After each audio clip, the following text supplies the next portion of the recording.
Good afternoon. I'm honored to be joined by the woman to my right who needs no introduction, the Commissioner of the Department of Health, Judy Persicelli. To her right, another familiar face, the state's epidemiologist, Dr. Christina Tan. Thank you both for being here. To my far left, another familiar face, Superintendent of the State Police, Colonel Pat Callahan. And to my immediate left, a guy who's been with us a few times, and I'm happy to have him back, the Department of Labor and Workforce Development Commissioner Rob Acero-Angelo. We're also joined by Jared Maples from the Office of Homeland Security and Preparedness. Nice to have you all here. As we all know, that Thursday is the day when the latest labor indicators are released by the U.S. Department of Labor, and Rob is here again to give an update on his department's efforts to ensure that every New Jerseyan who has applied for unemployment benefits is receiving them. And I know that Rob's also going to update us on his team's efforts to ensure the unemployment system and the trust fund that many of us, including all New Jersey employers, pay into isn't a victim of fraud. Let's be perfectly clear. We're going to make sure that every New Jerseyan who needs support at this time gets it. Anyone who is breaking the rules is only hurting everyone else who's playing by them. They're draining resources that deservedly belong to other residents, and they're draining the time of Labor Department staff who need to continue chipping away at the backlog of claims. And we are carefully watching every indicator that can tell us when it's okay for more people to get back to work. And as we hit those marks, we will continue with a responsible and deliberate restart. To be sure, we continue to see positive signs, as you can see here. The key metrics from our hospitals continue to move in the right direction. We are way down from our peaks and continue to see indicators fall. The progression across the past 2 weeks has been pretty constant and consistent. Again, green balls are good, red balls are spikes from the day before. We want more green than red, and we have a lot more.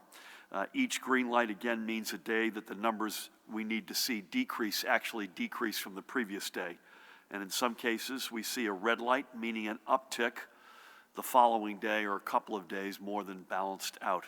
And we're seeing this reality across each region of our state. Again, the one that Judy and her team and I look at and monitor carefully is the one in the upper left with new hospitalizations, where we see more red balls than we'd like.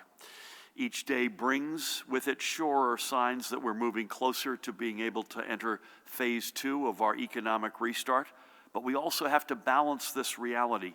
Among our neighbors and among other major states, we still lead in some indicators that we would rather not. This is why, while we're trying to move as quickly as we can, we're moving as safely as we must. For those still out of work or those whose claim is still on the backlog, know that we are committed, 100% committed, to both getting you the support you need now and to getting you back to work as soon as it is safe. We are all in this together, and we're all going to come out of this together. So, Rob, I know you and your entire team continue to make tremendous headway against unprecedented headwinds and sometimes Byzantine, shall I say, to be polite, federal regulations. And I know you're all leaning into a headwind created by frankly, the folks who came before us, who cut staffing levels at the Department of Labor roughly 25%. You can see on this graph from our friends at New Jersey Policy Perspective. I want to give them a shout out. This is a workforce that we could use now more than ever. Everyone on the front lines at the Department of Labor today has our respect and our thanks. And thank you again, Rob, for joining us today. With that, let's turn to our overnight numbers. Yesterday, we received an additional 1,304 positive test results for a total cumulatively of 151,472. And here is the all-important curve of new cases. We are down significantly from our peak just a few weeks ago, and we still have days with uneven spikes and drops, but we do think that that is more because of the nature of the reporting. We know our more informed report is in the daily positivity or spot positivity rate for tests dating back to a specific date, and these are now tests that were administered on the May 17th, and that rate remains at 18%. Judy can give you more color as well by region. This is the map that we've been looking at every day. So far, so good. And as we move to the topic of our long-term care facilities, I do want to make an announcement.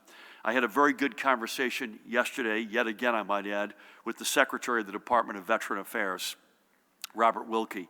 I want to thank the Secretary for his continued partnership with us as the VA assistance to our veterans' homes will continue through to the end of June, and an additional 40 VA clinical staff will be coming to New Jersey as part of strike force teams, which will help at more of our long-term care centers. Again, they will be focused, that additional 40, at long-term care facilities outside of our veteran homes. As I said, this is a strong partnership between us on the one hand and our federal partners, and I thank both President Trump and Secretary Wilkie for their continued support of our efforts. So looking at our long-term care facilities, the rate of new cases continues downward from the peak, total positive tests of 28,876. We continue our all-in, all-hands-on-deck, 24/7 efforts to push this curve lower with assistance, not just from the VA teams who have joined us, but as well as the National Guard, the nationally recognized firm we hired a few weeks ago, Judy's teams, and heroic healthcare workers who have been going in and out of those facilities in the teeth of this crisis. The number of lab, again, we reiterate, lab-confirmed deaths associated with our long-term care facilities is also decreasing from the peak, but having said that, the loss of 4,502 blessed lives. In our hospitals, the number of patients currently being treated for COVID-19 decreased again by nearly 200 and now stands at 3,208. Our field medical stations reported 46 patients. This is a breakdown of our total hospitalizations across regions. The number of patients reported in either critical or intensive care is now below 900 and sits at 896. And as long as we've been reporting this indicator at these briefings, I do not recall, Judy, the last day that we had fewer than 900 residents in the ICUs. It's been many, many weeks. Ventilator use fell by another 50 yesterday to 700. There were 143 new COVID-19 hospitalizations yesterday, while exactly twice that number of live patients left our hospitals, 286. And here are those numbers charted across our regions. So again, we continue to see the right numbers from our hospitals, and this means the overall stresses on our healthcare system are lessening. We know there are some specific hospitals which are still feeling strained, but the statewide trends are indeed very positive. And I can't say this enough. These trends are emerging because of each and every one of you who continues your social distancing, who continues to stay home unless you need to be out, who continue to wear a face mask and face covering when you are out. You continue to practice safe hygiene and continue to be a role model for your family, friends, neighbors, and community. It's because of you that we're seeing the progress that we're seeing every day. However, even with these positive signs, there are still those that we are losing to COVID-19. And today we must also report another 98 blessed residents, brothers and sisters, have left us. And with these, our statewide total now stands at 10,843.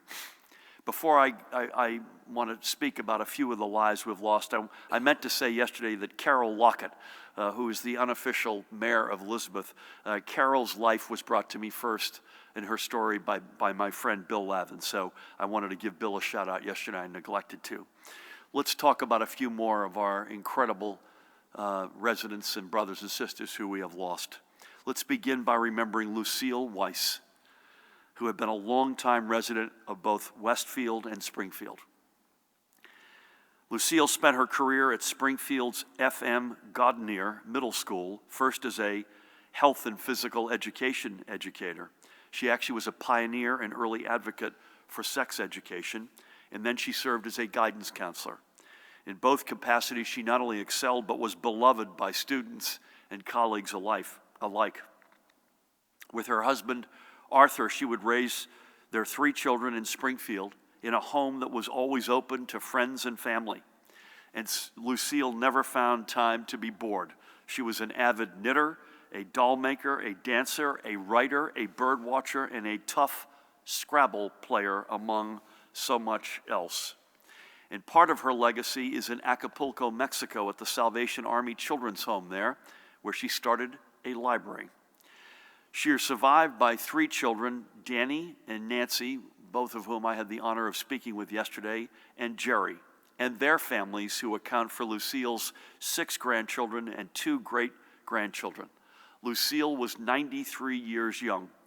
We thank Lucille for her many years of service to the children of Springfield, to her family. May God bless her memory and all she left behind. I have to say, I heard both from Danny and Nancy an incredibly emotional story. Literally, the day before she died, they were able, the 3 children, to do a Zoom call with their mom. And Danny is a musician. Danny is a guy who's a Jersey guy. Lucille's daughters no longer live in New Jersey. And Danny played, and they all sang a lullaby to Lucille that she used to sing to them when they were little kids. How's that for a story? God bless her. Next up is Petros Emmanuel Litos. You may not know him, but chances are you probably ate in one of the diners he owned across our state. Petros was born in West Virginia, but his family soon moved to Elizabeth, where he would graduate from high school. He started in the diner business early and always dreamed of owning his own slice, not just of the American dream, but of New Jersey lore. Then in 1986, Petros made his dream come true when he and his brother Michael bought the Somerset Diner. Later, they would add Hazlitt's Adelphi Diner and the White Rose in Highland Park to their portfolio. At every stop and with every day, he grew a reputation as a dynamic individual, enthusiastic and diligent, and always helping the next generation live their dreams as he lived his. He was just 59 years old. Petros leaves behind his brother Michael, with whom he achieved his dream, and he also leaves behind his wife, Calliope, daughter Maria, with whom I had the great honor of speaking, she's a teacher, by the way, at the Alexander Hamilton Preparatory Academy in Elizabeth, and his son Emmanuel, and they were also his dream. He's additionally survived by his mother Maria, his sister Effie, and an extended Greek family and community. God bless you, Petros, and all that you did and your family you've left behind. And finally, we remember Englewood Cliffs' Artemis Nazarian.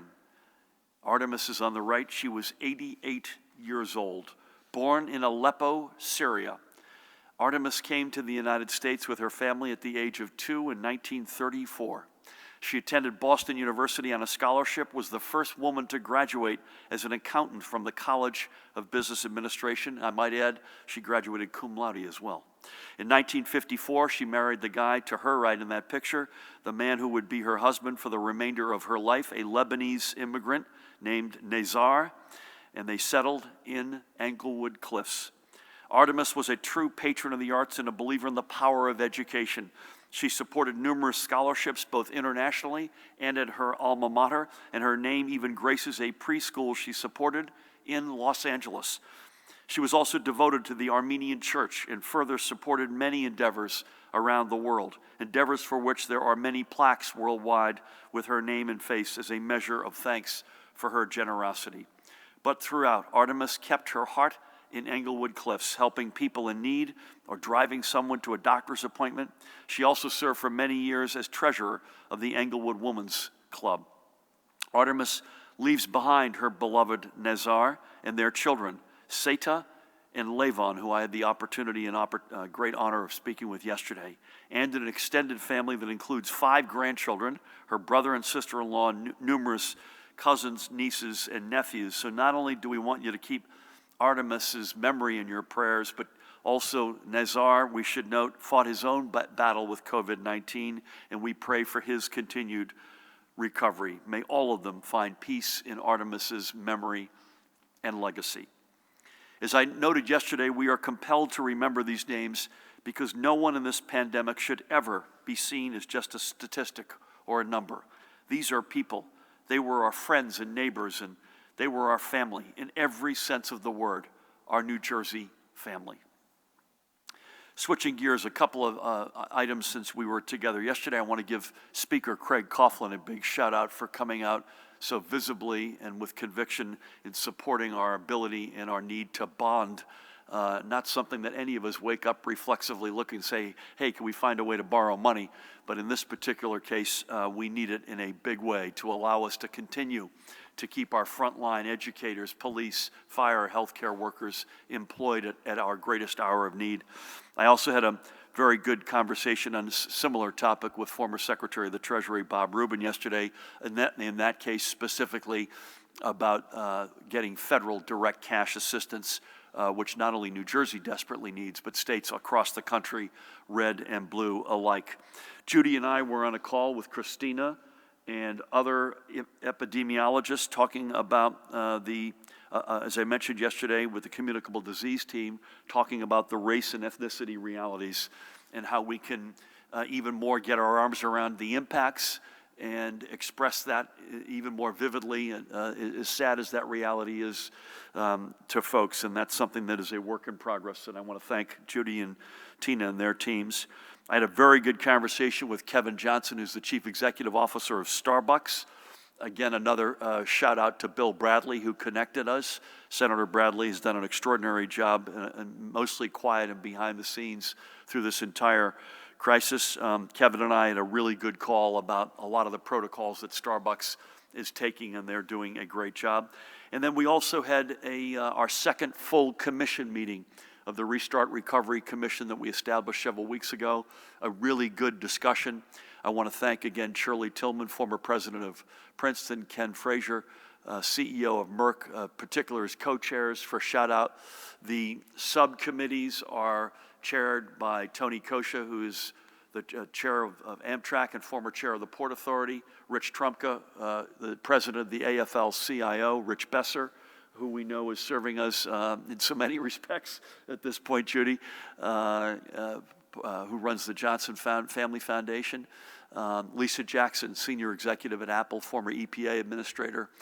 They're the chairs of the subcommittees. I also want to give Ben Bernanke a big shout out, who gave a very compelling summary of the macroeconomic likely scenario going forward. So a couple of announcements. First today, in partnership with the Restart and Recovery Commission, as I mentioned, and the complementary advisory councils, we are reaching out to literally thousands of businesses and nonprofit organizations in the state to direct them to a short survey that will better inform our collective efforts as we look to take the next steps along the road back. This is a short survey that will be hosted on our covid19.nj.gov information hub, and while all the feedback will be public, respondents will remain confidential.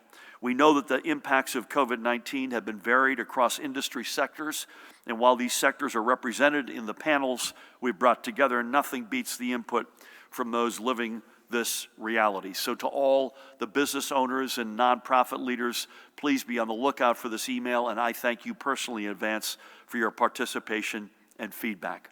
Just as we're all in this battle against COVID-19 together, we're all going to be part of our restart and recovery together.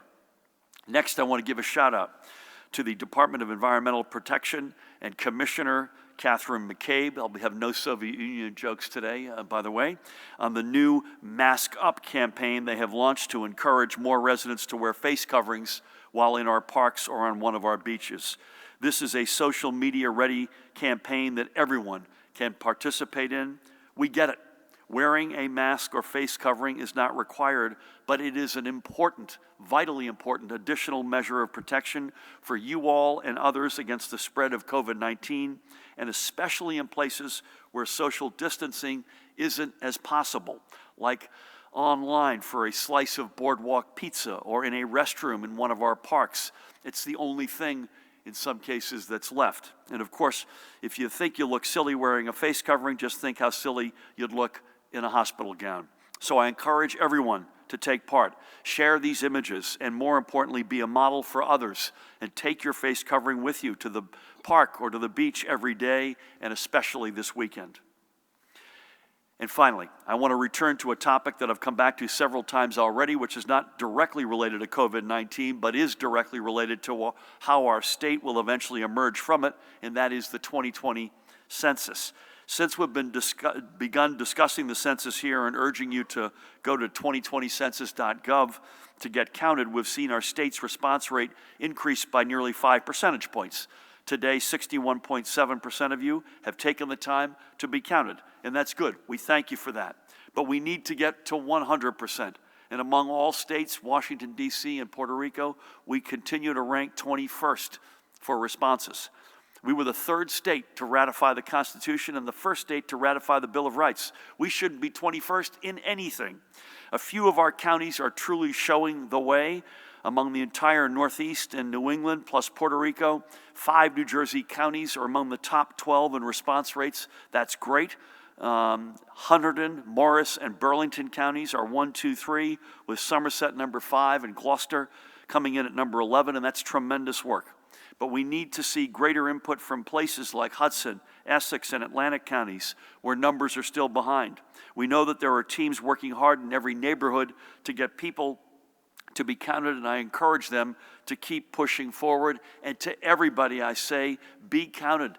The census is of vital importance to our state and to your communities. It's the way the billions of dollars from the federal government is divided. And we undercounted in New Jersey in 2010. We know this is a fact, and because of this, we know that New Jersey lost out on literally tens of billions of dollars from the federal government. And if this money isn't coming here, it's going to another state. Let's get it to New Jersey. As with everything, we are all on this together, and I thank in particular Secretary of State Tahisha Way and her team on their latest effort to drive response rates by reaching out to businesses in our communities, working directly with the people that residents trust to spread the word of what an accurate count really means. So to everyone who's already raised their hand to be counted, I thank you. And to everyone who hasn't yet done so, spend the 5 to 10 minutes, literally, that's all it takes, to go to 2020census.gov and get counted. Thank you. That's it for today's announcements, but before I turn things over to Judy, I want to make sure we're recognizing some more of the everyday New Jerseyans who are doing great things in their communities to help us get through this unprecedented time. Let's go right without further ado to Montville in Morris County to meet Colin and Grace Volpe, who are both freshmen at Montville Township High School. So, if I've got this right, that's Colin, upper center with the baseball cap on backwards, and Grace is third from the left in the black t-shirt. Their aunt is a nurse and had relayed how lonely it can be for hospital patients and long-term care facility residents with the current prohibitions against visitors. So along with their cousins, they formed the Cousin Crew and began raising money to purchase tablets that they are then donating to hospitals and long-term care facilities so patients and residents can at least see their loved ones across a screen. So far, they've donated 80 tablets to hospitals and homes across North and Central Jersey. So to you, Colin and Grace, and every member of the Cousin Crew, New Jersey thanks you, and I know the families you help stay close together thank you as well. And let's end today in Stockton in Hunterdon County. The man on the left looks very familiar to me. The guy on the right is Rowdy Meys, who used the money he received on his 11th birthday to treat the state troopers at the nearby Kingwood Barracks to lunch. Rowdy met a few of the troopers last year when he had a bad wreck on his bicycle, and the troopers took care of him. And now he wanted to make sure that they were being taken care of in return. That looks to me like Colonel Pat Callahan with Rowdy as he stopped by the family farm to thank him personally for his generosity and appreciation of our troopers. So to you, Rowdy, thank you. And to all the brave troopers, beginning with the colonel right through the entire ranks, we thank you and don't know where we'd be without you. For both of those stories, I think it's safe to say that with the next generation of New Jerseyans, we're going to be in very good, I hope very clean, and very good hands. With that, please help me welcome the woman who needs no introduction, the Commissioner of the Department of Health, Judy Persichilli. Thank you, Governor. Good afternoon.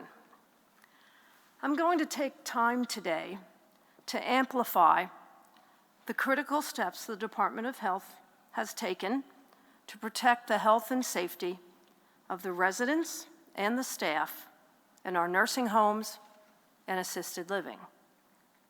To remind all of you, as you know, our first case was identified on March 4th. Since that time, 18 guidances have been sent to long-term care facilities. On March 6th, the Department of Health issued a memo emphasizing to, to all long-term care facilities the importance of their infection prevention response plans during this unprecedented epidemic.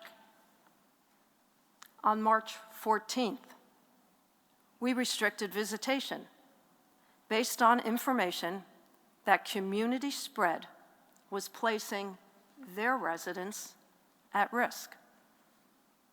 The next day, we were notified of our first outbreak in a long-term care facility. On March 22nd, in response to concerns from the long-term care industry that they were having staffing problems, we initiated a series of waivers allowing flexibility in their staffing that would allow additional staff to be easily onboarded at their facilities. 2 days later, based on a call from a long-term care facility where staff, administrators, and residents were ill, and the residents could not be appropriately cared for, we arranged for transfer of 78 residents that Friday evening to safety in another facility, and we temporarily closed that facility. On March 25th, I reached out to the Washington State Department of Health to learn more about their experiences in long-term care. They suggested all of the infection control protocols that we currently had issued.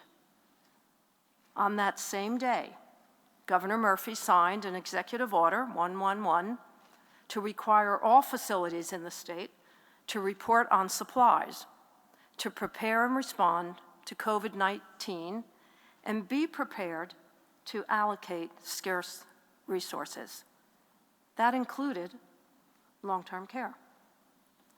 On the 30th, we sent out another advisory on priority actions for all post-acute care settings. They included restricting persons entering the facility, implementing active symptom screening of patients and residents and employees, creating separate wings, units, or floors to accept asymptomatic residents coming to or returning from the hospital.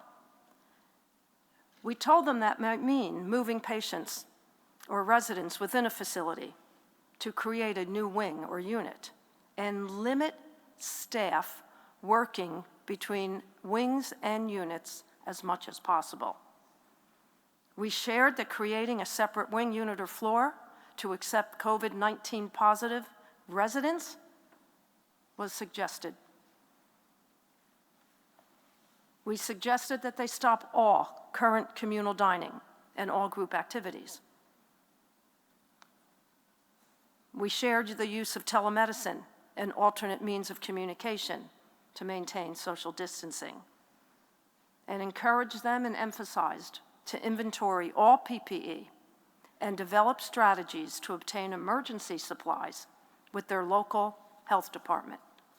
We implemented universal masking before the CDC even recommended it. We suggested bundling tasks to optimize their PPE and limit exposures. We asked them to review and develop staff contingency plans to mitigate anticipated shortages.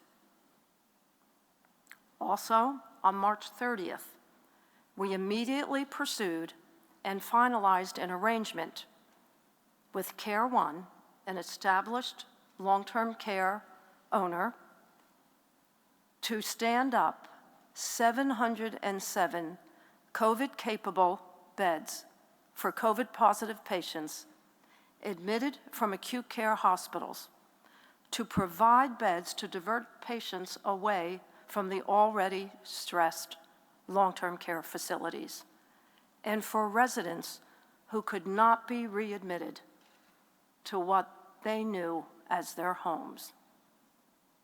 The next day, we sent a memo to all administrators on hospital discharges that included instruction on the appropriate management of readmitting patients to prevent further transmission. That same day, at 5 p.m., I held a call with more than 200 long-term care facilities outlining the requirements for accepting patients back to facilities only if they could maintain adherence to infection prevention requirements.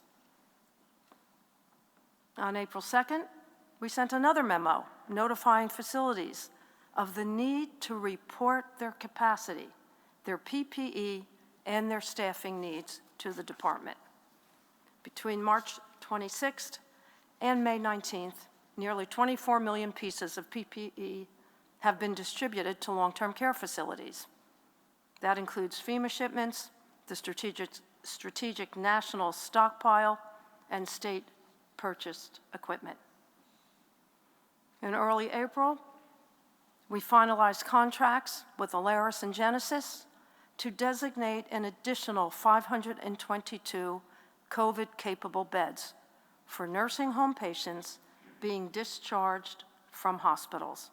So in total, an additional 1,229 beds were reserved for discharges from hospitals to divert residents from the already stressed long-term care facilities. On April 13th, we issued an emergency curtailment order to prohibit admissions and readmissions of individuals to facilities if they did not have the ability to appropriately cohort patients and staff, follow the CDC guidance for infection prevention and control, and maintain adequate staffing. You may recall on April 14th and 15th, the next 2 days, we experienced the predicted surge in our hospitals. As demonstrated by the actions taken, the department has been providing guidance and support to long-term care facilities throughout this outbreak, and we stand ready to support them through this epidemic. Presently, 678 facilities have returned attestations, and 24 are delinquent, and that has been posted on our website. For my daily report, last evening, our hospitals reported 3,208 hospitalizations with 896 individuals in critical care. 78% of those critical care patients are on ventilators. Today, there is a total of 19 cases of multi-system inflammatory syndrome in children. There are no deaths reported. The ages of the children affected range from 1 to 18, and 14 of the 19 have tested positive for COVID-19. Six are currently still hospitalized. The governor reviewed the new cases and deaths reported today. In terms of deaths, the breakdown by race and ethnicity is unchanged from yesterday. White, 53.3, Black, 18.5, Hispanic, 19.4, Asian, 5.5, and other, 3.4. At the state veterans' homes, we are reporting one additional death in Menlo Park. Our psychiatric hospitals, with a census of 1,240, are reporting the same statistics as yesterday. The daily percent positivity as of May 17th for New Jersey overall is 18%, 17% in the north, 19% centrally, and 17% in the south. That concludes my daily statistical report. Stay connected, stay safe, and stay healthy. Thank you. Judy, thank you for everything, in particular walking through, reminding folks the steps that you had taken as it relates to long-term care. Am I right in saying that of the inflammatory pulmonary, that's up 4 cases from yesterday? Yes. So we were at 15 yesterday, 19 today. That's right. 14 positive for COVID-19, 6 of the 19 are in the hospital. Yes. Thank you for that, and thank you for everything. We're going to switch gears mightily, but again, this is the healthcare crisis of all time. It's also the economic and unemployment crisis as a result of all time. And as I welcomed him back earlier, I want to welcome him, and please help me introduce the Commissioner of the Department of Labor and Workforce Development, Rob Acero Angela. Rob. Thank you, Governor. I'm embarrassed to say it took a little time, but we became one of the 61.7% last night that we filled out our census form. Been a little distracted, but we finally got to it. We know how important unemployment relief is to the vitality and health of families across our state. This week, we've been busy communicating with hundreds of thousands of workers via email and now text messages with new information and updates about their benefits. As of this morning, 1.1 million workers have filed new claims for unemployment benefits in New Jersey since March 15th. As I mentioned last week, in 2019, our state led the nation in percentage of applicants who received UI payments at around 80%. Even with the crush of applications during this pandemic, that number is nearly the same. Unfortunately, not everyone applying is eligible for benefits, but we're working hard to bring all available assistance to the many who are. The first comprehensive picture of our economic situation since COVID-19 gripped our state was made public this morning at 11 o'clock. The preliminary estimates from BLS and collected by our great NJDOL staff shows New Jersey's employment decreased historically in April, dropping by 757,700 jobs. Just 10 months ago, Governor, we reported the lowest unemployment rate since record-keeping began in 1976. Now we're reporting the highest, as we find our state at 15.3% unemployed. Employment in the Garden State has been reduced to a level not seen since February of 1992. This monthly jobs drop-off was not unexpected due to the current public health emergency. As our state was succeeding at flattening one curve, it was natural to see a rise in another. While the economic damage has been painful for far too many New Jersey families, public health must always guide economic health. And thanks to the efforts of all of us, we have avoided grisly scenes in our hospitals and unending grieving in our communities. In order to bolster the economic security of New Jersey's families, more than $3.4 billion in benefits has reached our workers so far. That includes $1.4 billion in regular UI payments and $2 billion in federal assistance. But we aren't just talking about numbers. We hear the impact reflected in the stories of our claimants, hard-working New Jerseyans using unemployment for the first time, and those who have exhausted their benefits and need a little more help. New Jersey joined all other states in having to design new systems and processes to distribute this new federal assistance for self-employed workers and independent contractors, as well as those who need an extension of benefits. I'm pleased to say we have completed modifications and can now process applications for those seeking this federal extension. New Jersey is one of the earliest states to get this process started. This week, our department has begun notifying workers who have exhausted their state unemployment benefits of the 13-week extension they may be eligible for under the Federal Pandemic Emergency Unemployment Compensation, or PEUC program. Many of these workers were unemployed before the pandemic began, and this situation has obviously made their job search exponentially more difficult. We estimate the exhausted universe to be around 70,000 additional people. The first group of these workers will be notified that they are able to certify this weekend, and the rollout will continue for months as thousands exhaust their regular benefits each week. Once approved, claimants will be able to certify for any back weeks they're eligible for after the week that ends March 28th, when the CARES Act was signed, and through December 31st, 2020. Plus, every qualifying claim will receive the additional $600 through the Federal Pandemic Unemployment Compensation, which runs through July 25th. This means tens of thousands more of our workers will soon begin receiving extended unemployment benefits.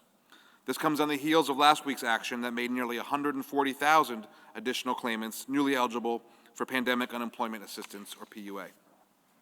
Among those numbers were a significant group of workers who had inadvertently suspended their benefits because of how they responded to the federally mandated weekly certification questions. At the risk of sounding like a broken record, this part is important. It's no secret our offices are all receiving phone calls and emails about those who started receiving unemployment benefits that suddenly stopped. There are only two reasons this could be happening. Either our claimants no longer qualify for benefits, or far more likely, they are responding adversely to one of the certification questions. You can see it on the screen right now. This page that you see appears before you certify for benefits. It is the guide to receiving benefits without interruption. We have the stats.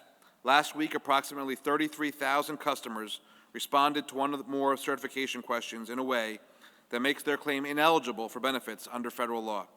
One wrong click is all it takes to see a pause in these much-needed benefits.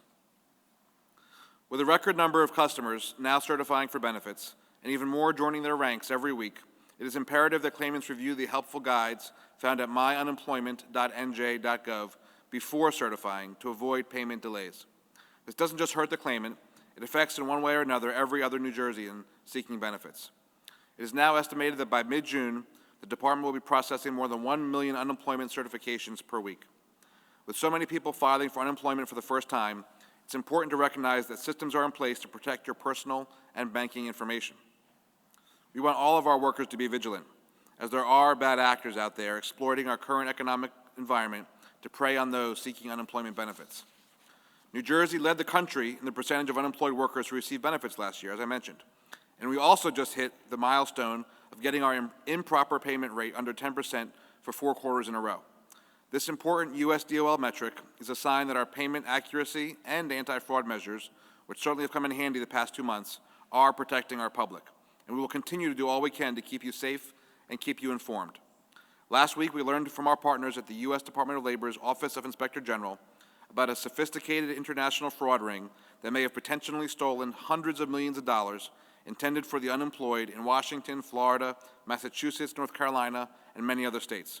Luckily, New Jersey does not seem to be impacted by this attack, but we still have to be vigilant, especially considering we have one of the highest weekly benefit amounts in the country, making us a big target. The Office of Inspector General for the U.S. Department of Labor has issued a guide for recognizing and reporting fraud, which may be found on our homepage. So again, please be vigilant. I want to thank my colleagues Jared Maples and Superintendent Callahan also for their offices helping us on all these anti-fraud measures. They've been in touch with other states where they're hearing problems there and forwarding them to us immediately. In summary, you, our customers, our claimants, our friends, and our neighbors, you are our priority. Our goal is to provide the benefits you deserve while protecting your identity, your finances, and the unemployment trust fund that belongs to you and the employers of New Jersey. Thank you for your patience and understanding as we work to get all who are eligible every penny they are owed. Thank you, Governor.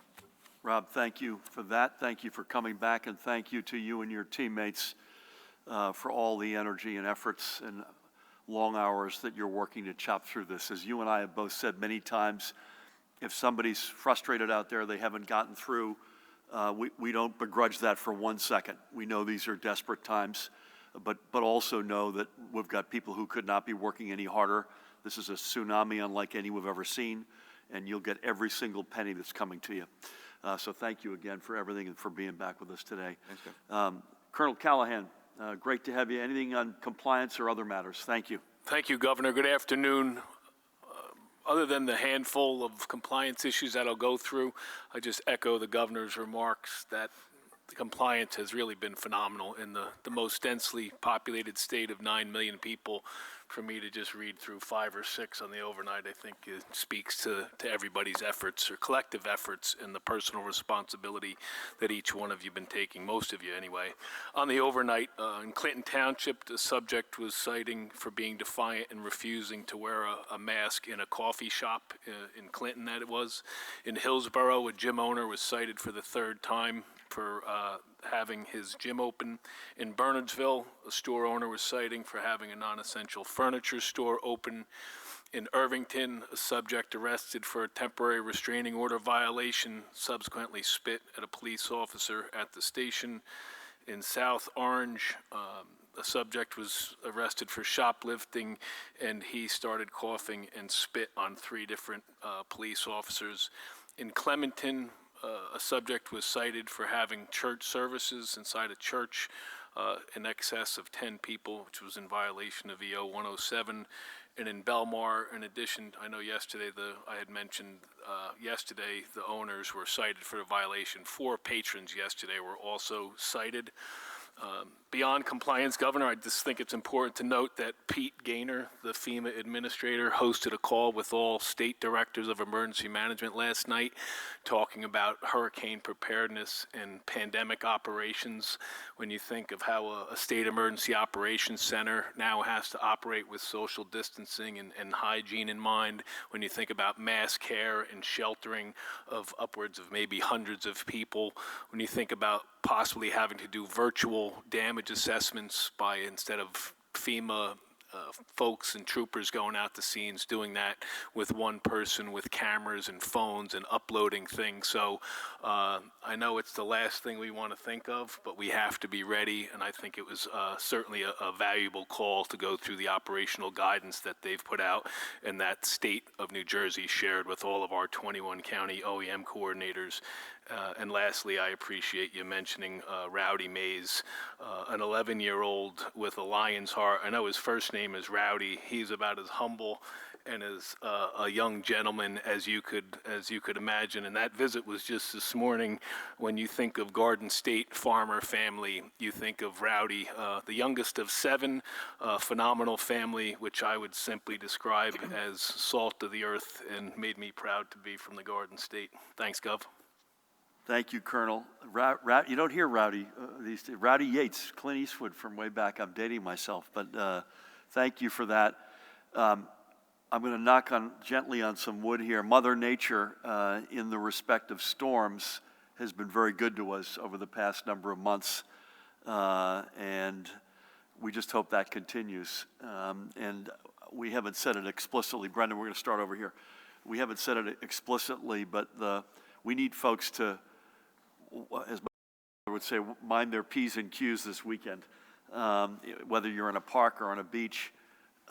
We do have, I think Mother Nature appears to be, I'm not wild about saying this because I want the summer to start as much as anybody, but it looks like it's going to be cooler than normal and some rain, and so that may keep things at a lower level of activity. Again, I don't take any joy in saying that, but that's just a fact, and I appreciate all the help. And your point on compliance, folks need to hear that because it's now months.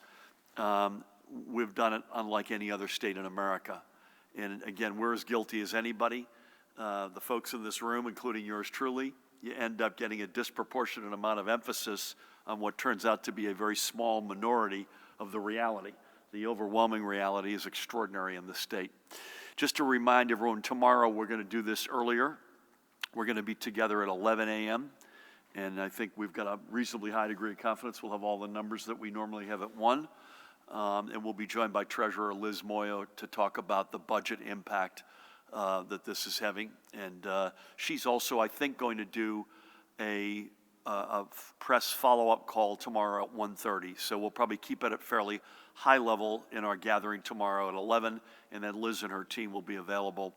They're doing an incredible job under incredible circumstances at 1:30 to do a follow-up call and to get into more detail. I get that right? Fantastic. Please keep it short if you could. Brent, good afternoon. Good afternoon. I thought you said there would be more outdoor announcements today. What happened to those about pools and? We're still working them. Still working on it. Okay, Yep. So will that come tomorrow? We may have something tomorrow. More likely, we're going to have a lot of stuff on Tuesday. But we may have something tomorrow. I don't want to get too far out ahead of myself, though. Okay. Of the 1.1 million people who have filed unemployment claims, how many are still waiting?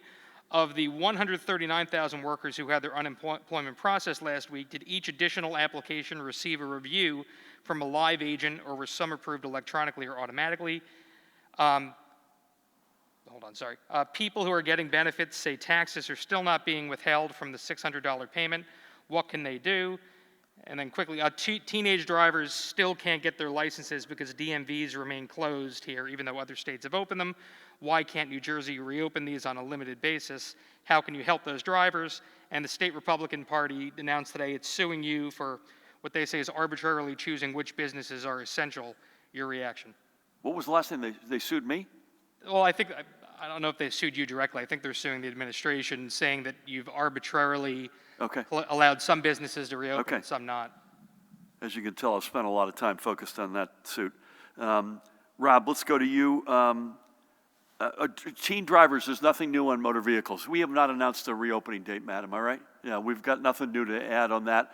We do not, actively do not like, you don't need a road test to get your license that a couple of states have done. As Sue Fulton, who runs the Motor Vehicles Commission, would remind me and remind us that it's an enormous cause of death among teens, and we just, that is road accidents, and we just don't want to go down that road, no pun intended. I've got nothing to add on a suit. We make the decision about what's essential and what's not essential with the input of based on data, science, facts, health, and a big input from the women to my right and their colleagues. And so I'm sorry if folks don't like the definitions, but the fact of the matter is they're quite consistent, by the way, in terms of essential, non-essential, that has been designated nationally as well. And we're going to continue to try to open these up. I mean, we've gone for non-essential with curbside pickup. We know that's not a full loaf, but it's a part of the loaf. We're going to continue to try to open things up, assuming the health metrics and indicators continue to warrant that. So, Rob, we got 1.1 filed. How many are still waiting? Of the 139,000 processed last week, how many had a live interaction versus electronic, and taxes withheld on the federal $600 piece? Thanks, Brent and Governor. I'll work backwards. The $600 tax piece, I want to get back to you because I think that people choose individually whether or not they're going to have taxes taken out. It's not something that's automatic, but let me get back to you on that. Because I know that was one of the reasons when we first programmed the $600, I remember that being a factor we had to worry about there. So I want to check on that for you. The 140,000 from last week, and it's hard to get into the semantics here, but one, none of those have shown up in the numbers yet because we report on a Thursday for the week ending the prior Saturday. So all the folks that became eligible last week, they didn't certify, wouldn't be our numbers until Sunday.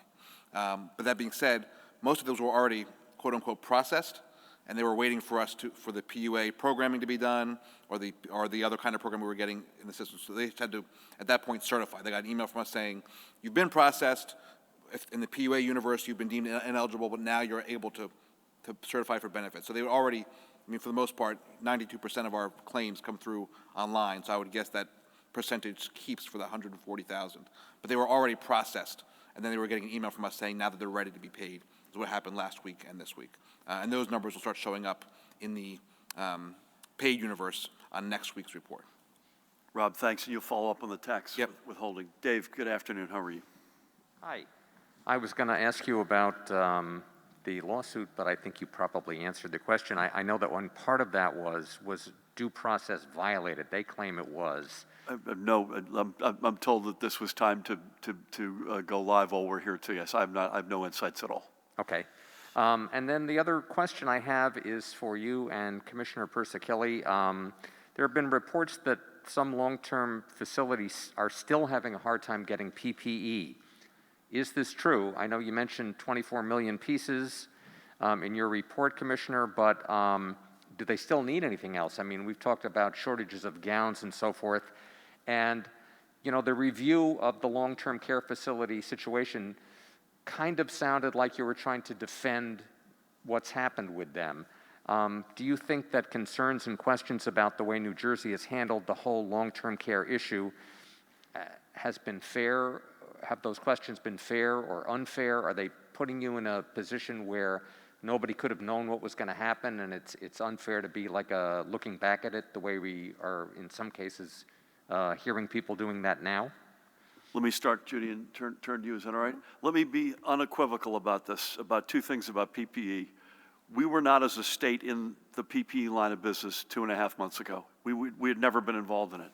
We've now put out 40-something million pieces, if not more, at this point. Second point, we do not still have enough PPE as we sit here today in the state of New Jersey. As a nation, we started in a deficit, and we have had to cobble this together with Band-Aids, paper clips, and with a global assault on getting more PPE. So the answer is we're still out there. I literally was on this morning with somebody. We are out there literally, Pat and his team, every single day trying to get more PPE.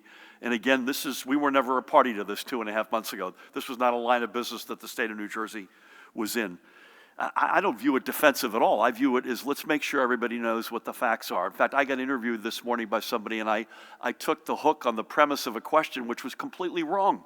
The premise was, what are you going to do about reviewing, readmitting COVID-19 positive patients, residents rather, into the, Judy was unequivocal, which is part of the reason why she went through this today, unequivocal that we could not mingle positive residents in the general population, and the unequivocal about PPE requirements, segregating. Cohorting sounds, it's a big word, it means separating, right? So you've got a group over here that are situated, you've got another group over here, and in fact that extended, as I think you probably heard, to staff. You couldn't have staff crossing between populations, and Judy made that point as well. I think there's one other point that we haven't said lately, but we said a lot back in, again, this is at a time when Judy's going through this timeline, and I'm thinking, what did Italy look like at that point?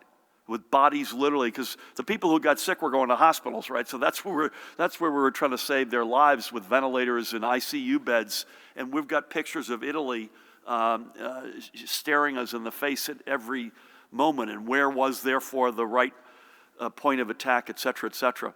But I think it's important to reiterate something, that unwittingly, these heroic workers going in and out of these facilities in those early days, frankly, loved ones, other visitors, other folks who were going in and out of these facilities, in probably all asymptomatic, but were unwittingly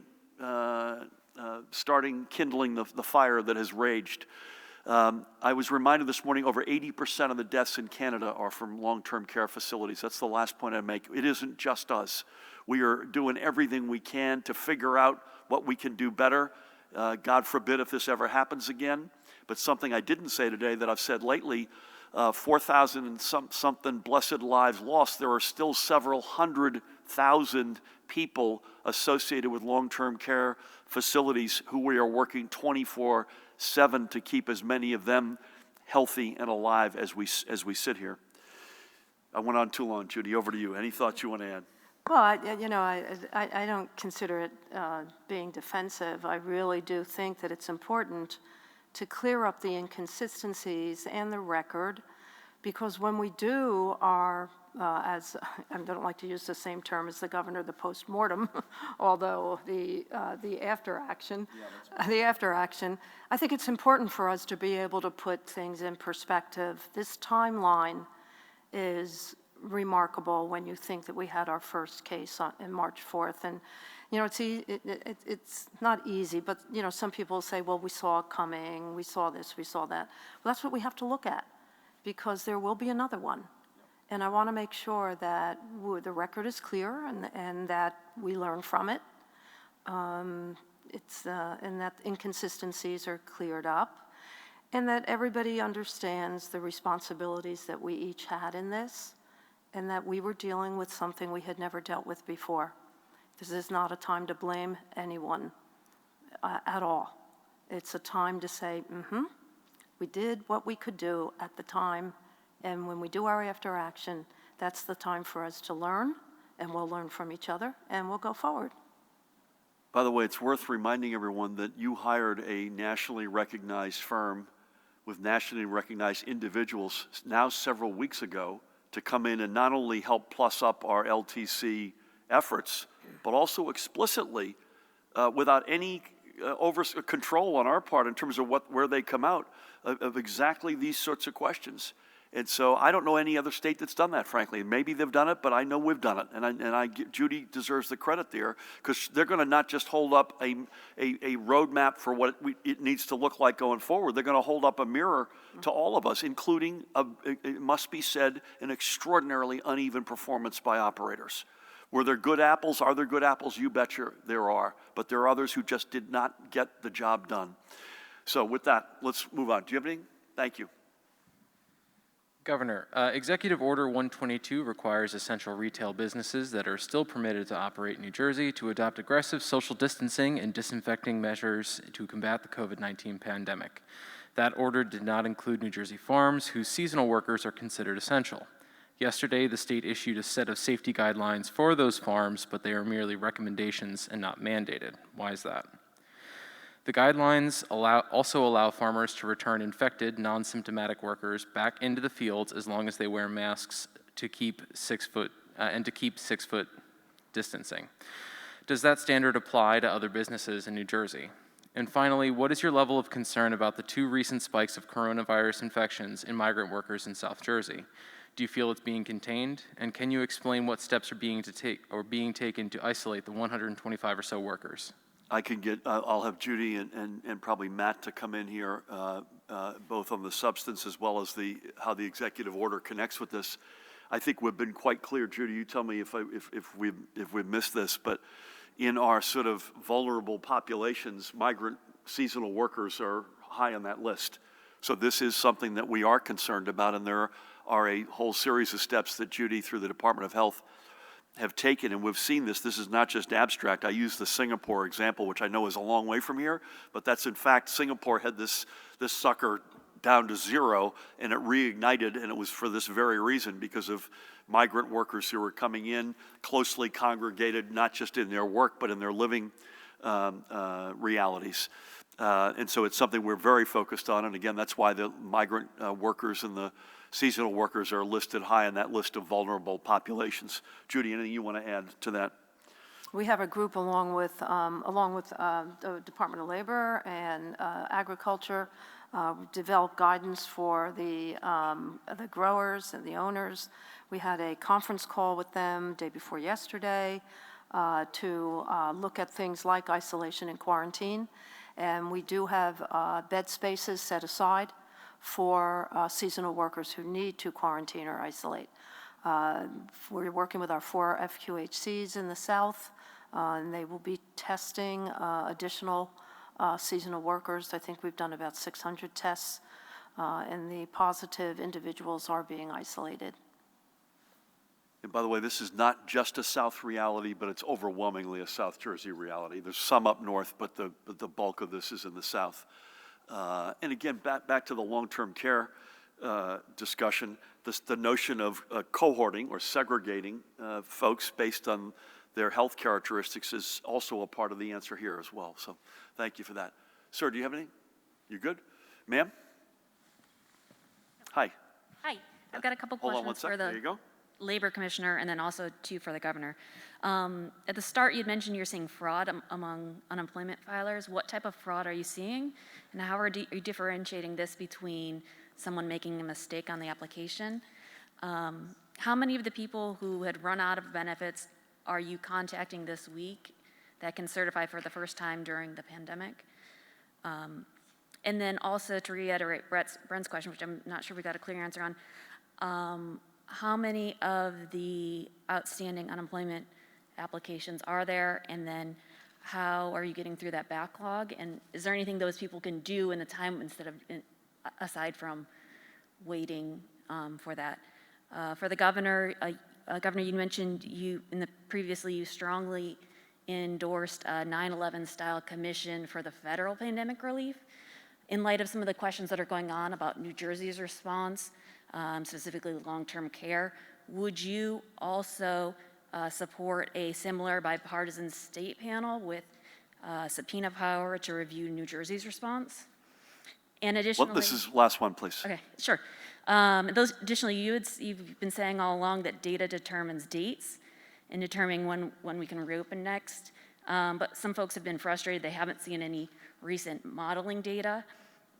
Can you show us any specific model that is informing your decision-making, and whether that being opening schools, opening gyms, opening campgrounds, or any specific policy decision that's being informed by that data? I'll let Rob handle the labor questions, other than I'll say unequivocally, when we say fraud, we don't mean mistake. So if somebody makes a mistake, we're not talking about that. I think Rob already answered this.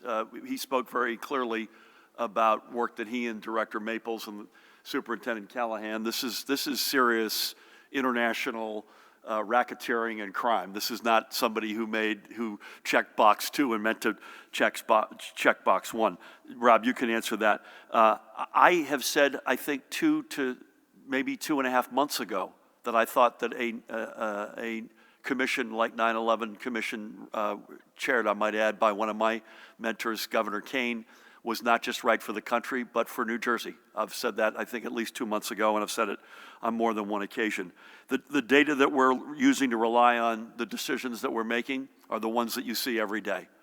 So we don't have something behind the curtain, and I can't give you a good answer in terms of yet, and I've said this, I think we've been pretty clear that Judy and Lamont Repollet and I and our teams need to still coalesce around what school looks like in the fall, and we've promised that guidance in the next 2 or 3 weeks would be my guess. But you're seeing every day the data that we're seeing. Rob, can you very quickly hit those? Real quick, I got an answer on the $600, Brent. The taxes are not being taken out of that. And the reason was we didn't want to wait longer to get that money out. And that program was done that way. The folks who are now eligible for the extended benefits, we think the universe is about 70,000. That doesn't mean folks who currently have a claim in. These are folks who have exhausted since last July, as per the CARES Act. That's the universe. We need to look back and contact them to let them know that they are now eligible for benefits. Some of those are clearly already have claimed and been denied over the past couple months, but that's the whole universe is 70,000 plus. And as far as I don't like using the term backlog.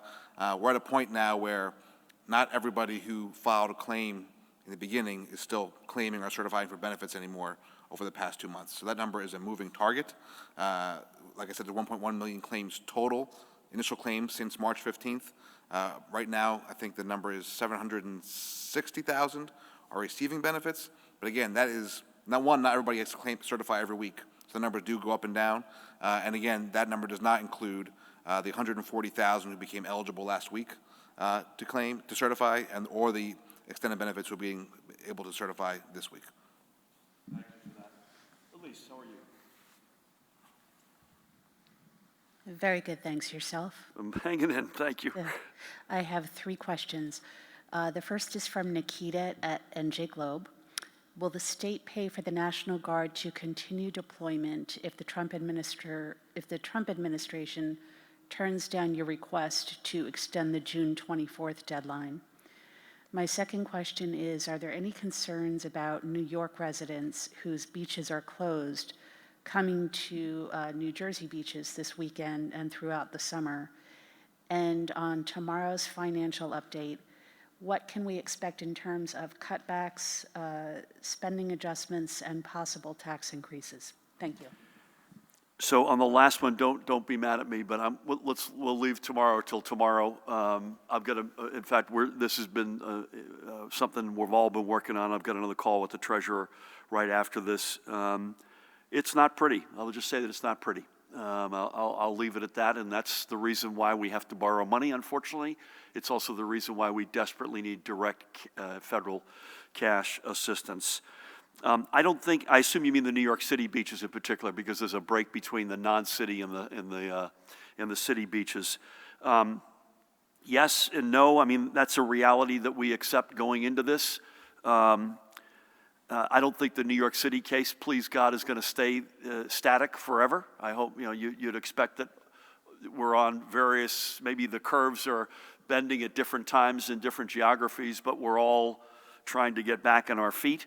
And it's not just New York. We've got a lot of folks who come in from Pennsylvania in particular to our beaches. So this is something we want to be careful and monitor.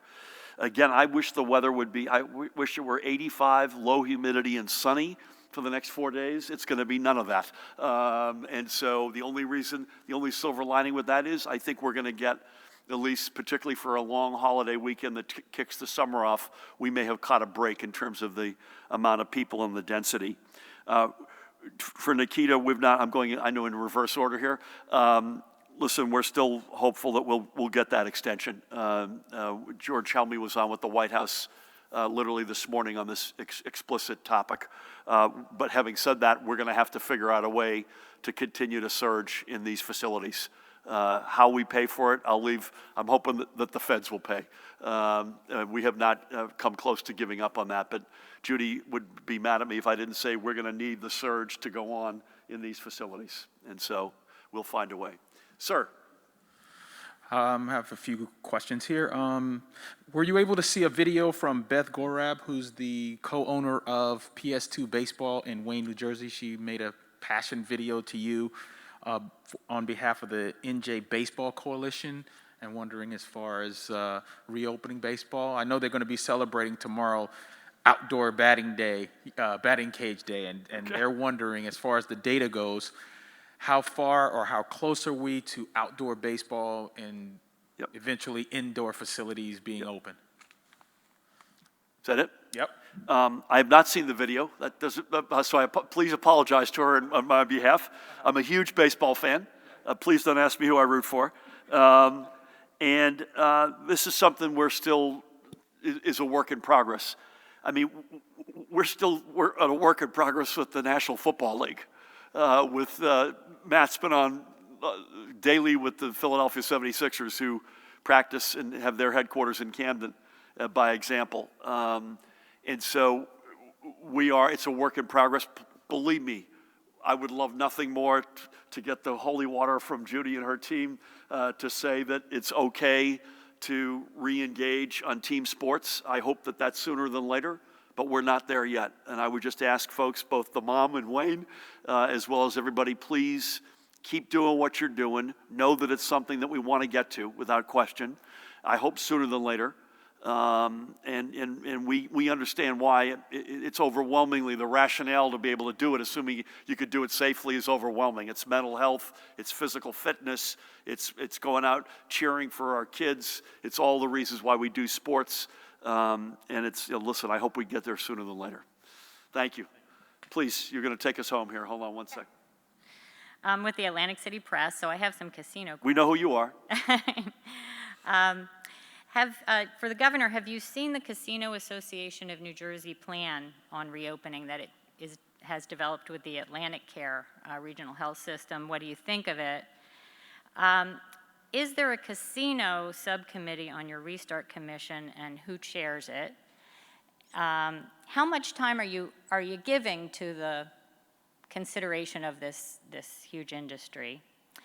And then on unemployment, for the labor commissioner, the U.S. Labor Department said the number of people actually collecting this week dropped by about 113,000, from over 700 to just over 600.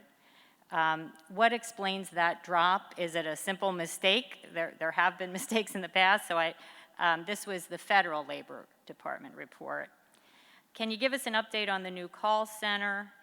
And how many workers are now handling claims? How many are taking calls? And how many have volunteered to help with unemployment so far from other divisions? Okay.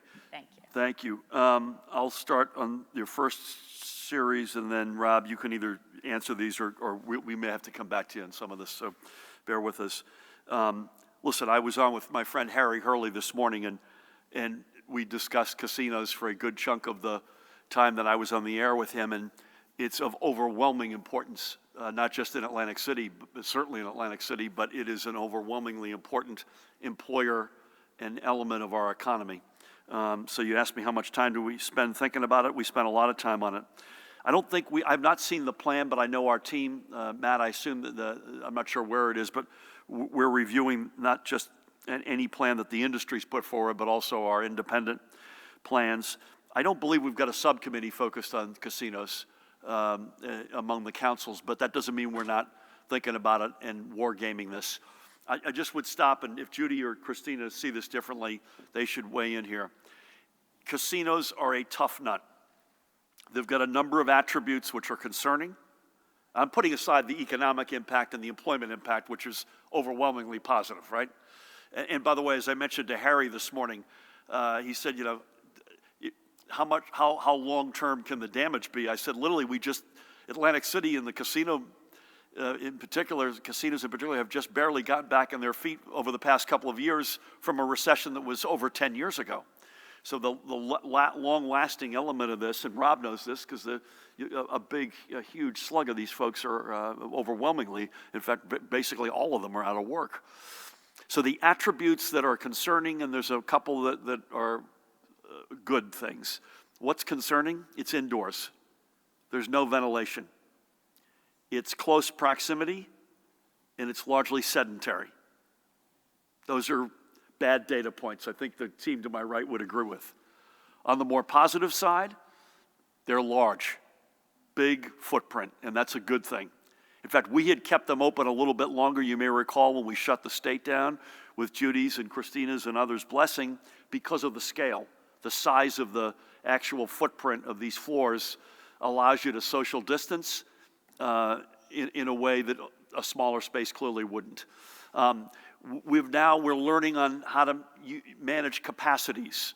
We're learning that with parking spaces at county parks and state parks. We're learning it in different ways for beaches. Even though this is indoors, some of that's going to be applicable as we think this through. We're light years in a different and better place on testing today than we were 2 months ago, and contact tracing, and we'll be yet again in a different place, much stronger weeks and months from now. And those are all positives. So it's incredibly important, but it's one we've got to get right because of the unfortunate attributes that I started out with. Rob, over to you if you could. Yep, real quick, the numbers, USDOL data is not easy to deal with. I think what you're talking about, it sounds like you were comparing last week's number, which was the total UI, straight UI of our trust fund claimants, plus our PUA and other claimants, and the number you talked about today is just our straight UI claimants, not including PUA and everybody else. But I also know that USDOL is adjusting every week because so many different numbers are coming in from different states. Some states are reporting PUA the right way, some aren't, but we can help you all out afterwards. But that's what it sounds like to me. Those numbers mean. As far as folks who are helping out, we have hundreds from within Department of Labor who are moving over to UI to help out. We're processing hundreds from other departments. Some have already started, also helping out with our UI offices, and they're all doing different versions of things based to help triage the help. We're already starting to process more than 100 new employees to be full-time UI employees from here until the foreseeable future. So it's all hands on deck across the government. I want to thank my colleagues in the cabinet and front office for being so ready, willing, and able to send staff our way to help us out. Thank you, Rob. I'm going to mask up and say to Judy and Tina, thank you so much, as always, for everything you do and for being here. Rob, very good to have you back. Keep up the great work. And folks, if you're still out there, we haven't gotten to you and you're frustrated, we don't blame you. But we will get there, and you'll get every penny that's coming to you. Pat and Jared and Matt, thank you for your being here. I mentioned this yesterday. I think this afternoon we're meeting for our annual pre-Memorial Day risk assessment that has, in this case, very little, if nothing, to do with COVID. This is just to have that assessment as to where we stand before we go into the summer period. Tomorrow, again, we're going to be with you early at 11 a.m. Out of acknowledgement that it's Memorial Day weekend and kicking off the summer. Normally it'd be at Jenkinson's tomorrow. I'm not going to be at Jenkinson's tomorrow, but I will be on the Jim Kerr Rock and Roll Show tomorrow morning as an homage to what I otherwise would have been doing at Jenkinson's. And again, to everybody, please keep doing what you're doing. It's been an extraordinary effort in this state, up and down, across. It takes our breath away how great everybody has been. Your spirit, your compliance, your passion. You get it that public health creates economic health, and you've lived it. Not just get it, you lived it. So just all I can say is keep it up. We're going to continue to take steps as responsibly and as soon as we feel we can.